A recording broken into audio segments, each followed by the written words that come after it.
नमस्कार। आज तारीख है 29 दिसंबर, दिन सोमवार। मैं हूं अरुण पांडे। आप सुन रहे हैं द लेंस का न्यूज पॉडकास्ट राउंड अप, जहां होंगी खबरें देश दुनिया की और आखिर में होगी खबर खास। देश भर में उठ रही विरोध की आवाजों के बीच आज सुप्रीम कोर्ट ने अरावली की ऊंचाई से जुड़े अपने फैसले को स्थगित कर दिया। मुख्य न्यायाधीश सूर्यकांत की अध्यक्षता वाली अवकाशकालीन पीठ ने नवंबर 2025 में दिए अपने पूर्व के निर्णय को स्थगित करते हुए कहा कि अरावली की परिभाषा पर पुनर्विचार जरूरी है। विशेषज्ञों की एक नई उच्च स्तरीय समिति गठित की जाएगी जो इसकी विस्तृत जाँच करेगी। मुख्य न्यायाधीश ने साफ किया कि क्या 100 मीटर की ऊंचाई सीमा से अनियंत्रित खनन को बढ़ावा मिल सकता है, इस पर स्पष्टीकरण चाहिए। साथ ही गैर अरावली क्षेत्र की सटीक पहचान की जरूरत है। केंद्र सरकार के सॉलिसिटर जनरल ने कहा कि वे अदालत के हर आदेश का पालन करने को तैयार हैं। पर्यावरणविदों ने चिंता जताई है कि अरावली की 100 मीटर वाली नई परिभाषा से उत्तर भारत की जलवायु, जल संरक्षण और वायु गुणवत्ता प्रभावित हो सकती है। अब इस मामले की अगली सुनवाई 21 जनवरी 2026 को होगी।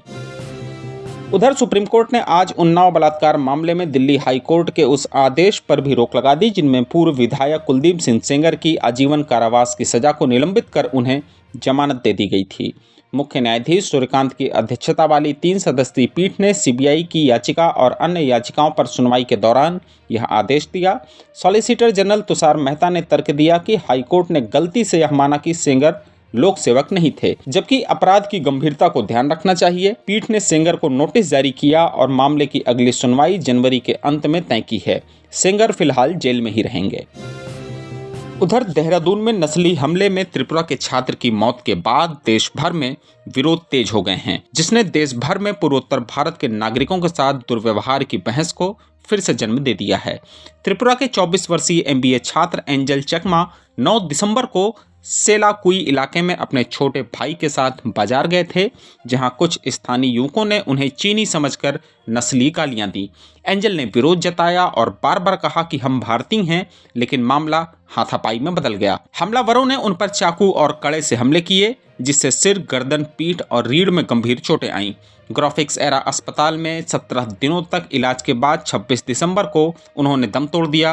देहरादून पुलिस ने बताया कि आरोपी नशे में थे। अब तक 5 आरोपियों की गिरफ्तारी की जा चुकी है, जिनमें 2 नाबालिग शामिल हैं।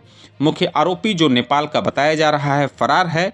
पुलिस ने उसकी तलाश में 25,000 रुपए का इनाम घोषित किया है और टीम नेपाल भेज दी गई है। उधर प्रवर्तन निदेशालय ने छत्तीसगढ़ में भारतमाला परियोजना से जुड़े भूमि अधिग्रहण घोटाले की जांच को तेज कर दिया है। आज सुबह ईडी की टीमों ने रायपुर और महासमुंद जिलों में कुल 9 स्थानों पर छापेमारी की। यह कार्रवाई रायपुर से विशाखापट्टनम तक बनने वाले आर्थिक गलियारे के लिए जमीन अधिग्रहण में मुआवजे के भुगतान में हुई अनियमितताओं से जुड़ी है। जांच एजेंसियों का मुख्य ध्यान उन लोगों पर है जिन पर आरोप है कि उन्होंने जमीन के वास्तविक मूल्य से कहीं अधिक मुआवजा दिखाकर सरकारी धन का गबन किया।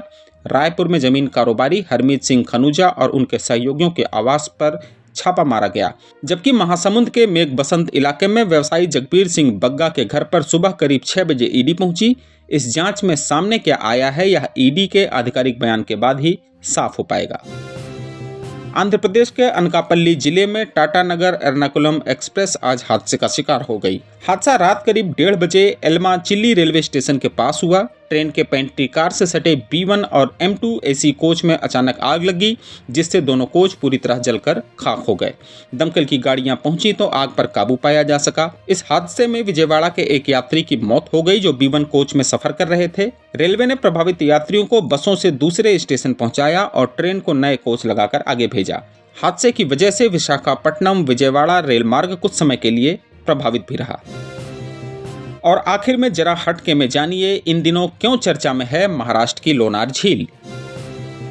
महाराष्ट्र के बुल्ढाना जिले की लोनार झील, जो करीब 50,000 साल पहले एक विशाल उल्कापिंड के टकराने से बनी थी, इस साल मई से अक्टूबर तक हुई अत्यधिक बारिश और आसपास के प्राकृतिक स्रोतों से लगातार पानी आने के कारण झील का जलस्तर तेजी से बढ़ा है। लेकिन पिछले कुछ महीनों में जलस्तर में नाटकीय वृद्धि हुई है, जिससे झील के आसपास कई प्राचीन मंदिर पानी में डूब गए हैं। कमलजा देवी मंदिर सहित अन्य ऐतिहासिक मंदिरों में पानी भर गया है। स्थानीय लोग और विशेषज्ञ हैरान हैं, क्योंकि ऐसा पहले कभी नहीं देखा गया। पुरातत्व सर्वेक्षण विभाग ने मंदिरों की सुरक्षा के लिए दीवार और प्लेटफॉर्म बनाने की योजना बनाई है। प्रशासन ने IIT बॉम्बे के विशेषज्ञों से मदद ली है, जो इस बढ़ते जलस्तर के कारणों की जांच कर रहे हैं। झील में कोई प्राकृतिक निकास नहीं है, इसलिए पानी का स्तर घटता नहीं है। वैज्ञानिकों के अनुसार झील का पीएच स्तर पहले 10 से 11 था, जो अब घटकर 8 से 9 के आसपास पहुंच गया है। यह झील चंद्रमा और मंगल पर जीवन की खोज के लिए बेहद महत्वपूर्ण है। तो आज के लिए बस इतना ही। कल होगी फिर मुलाकात नई खबरों के साथ।